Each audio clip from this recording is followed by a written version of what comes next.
After nearly 2 years of war in Ukraine, Russia's air force is still largely intact. But Moscow has not invested enough in aircraft designed to suppress and destroy enemy air defenses. If Russia's air force cannot fulfill this mission, Russian ground forces will continue the fight. Despite the losses in Ukraine, Russia's air force is still pretty solid.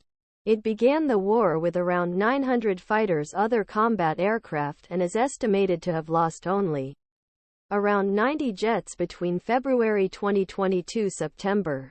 What Russia does not have is the support aircraft needed to find and attack enemies on the ground. Although air power was expected to be a dominant factor in this war, as it has been in U.S. wars since 1945, Russian jets provided limited support to troops, contributing the failure of what the Kremlin had expected. An easy conquest. This shortcoming caused Ukrainian anti-aircraft missiles, backed by Western-made air defense systems, to damage Russian aircraft, while the rest fell behind and launched missiles and S at Ukrainian targets in less precise strikes.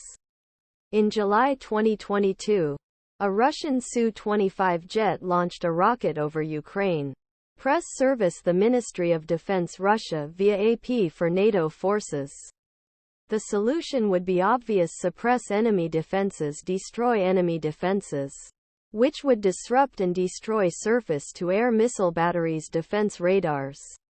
But this requires a sufficient number of aircraft for intelligence, surveillance and reconnaissance, or ISR, and electronic warfare. Russia's own military experts may not believe that Russia is investing its money or focusing on the right technology, the commander said.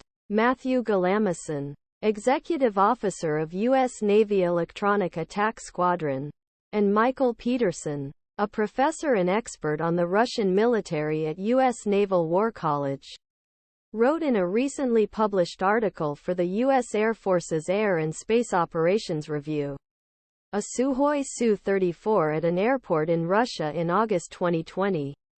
According to Galamison and Peterson, Russian Air Force, known as VKS, is still focused on the Russian military's traditional mission of protecting motherland.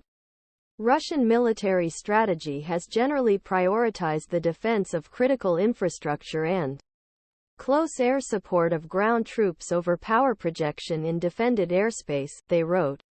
As a result, the development of operational concepts and doctrines for air dominance operations, including SEADDEAD, suffered. Ideally, attack aircraft entering enemy territory would be accompanied by high-performance electronic attack aircraft such as the U.S. Navy's E-18G Growlers to jam or deceive enemy air defenses. However, the VKS operates converted aircraft that cannot survive in contested airspace and various Sukhoi fighter models with wing-mounted electronic warfare pods that provide limited support. Remnants of Russian missiles, including the Kh-31 Center, are on display in Kiev in May. Kyiv city government: if airborne interdiction is not an option, anti-radiation missiles suck.